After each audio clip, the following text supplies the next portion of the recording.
Your chart is composed of more than just your sun sign, which is the sign that you probably know, and it represents the essence that you are in this world. It's your vital energy.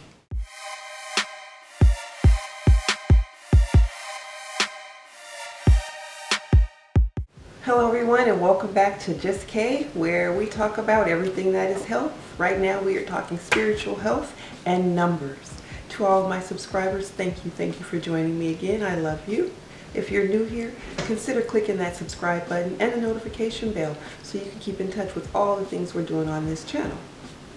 When we think about numbers, let's think about our natal chart, because it is one of the main things, the stars, with the energies going on around the time that you were born or around a particular time in the world, were one of the things that our ancestors looked to for guidance. A natal chart. The basic of a natal chart is, it is a mapping of the planets and where they were at the time of your birth, or the energies in existence, like I said, at the time of your birth. A basic natal chart formation has a 360-degree circle called an ecliptic, with 12 zodiac signs at 30 degrees each, representing the relationships or energies shared between the planets, determined by the distance of the zodiac signs that they are in. 12 zodiac signs are divided into 4 groups of 3 each, at 120 degrees apart, called a triplicate, representing the fundamental characteristics of that sign. There's fire, which is active, enthusiastic, like an Aries, a Sagittarius, or a Leo. There is earth, which is practical and stable, like a Taurus, a Virgo, or a Capricorn. There's air and wind, that is intellectual, communicative, and moves freely, like a Gemini, a Libra, or an Aquarius. Or there's water, which is intuitive and emotional, like a Cancer, a Scorpio, or a Pisces. The 12 zodiac signs are then divided into 3 groups of 4 signs each at 90 degrees apart, called quadruplicity. This represents a sign's interaction with the outside world. There is cardinal, which is a fundamental sign of outgoing and initiating, like an Aries, a Cancer, a Libra, or a Capricorn. There's a fixed sign, that's a secure sign, a perfectionist, resistant to change. That's a Taurus, a Leo, an Aquarius, or a Scorpio. Then there's a mutable sign, that's inconsistent, flexible, and adaptable. That's a Gemini, a Virgo, a Sagittarius, or a Pisces. Then the signs are divided into 6 groups containing 2 signs at 80 degrees apart each. That's called a polarity or an opposite.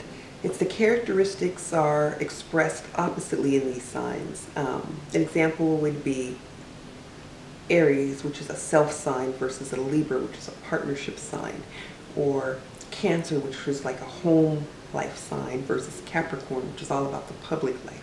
Certain angles are formed between the planets, asteroids, and fixed stars. And now we're going to get into like more numbers and angles. For example, there's trine. They're signs of the same element, and they're relaxed, they're talented, gifted, or lazy, like the fire sign Aries, Leo, or Sagittarius. Rising sign and ascendant, which is where that sign was on the eastern horizon when you were born. That represents the physical body, your personality as other people see you, and your outward style. Sextile signs with the same polarity, but are in different elements. Easy, laid back, fun, comfort. Fire element and water element are both positive, right? So when it makes contact with air, it becomes a sextile. Earth and water are negative. When it makes contact with air, it becomes a sextile. A square, which is signs of the same modality and a different polarity, or even not a polarity. It usually equals growth, transformation, wisdom, confusion, obstacles, or struggle. Taurus and Scorpio square Leo and Aquarius.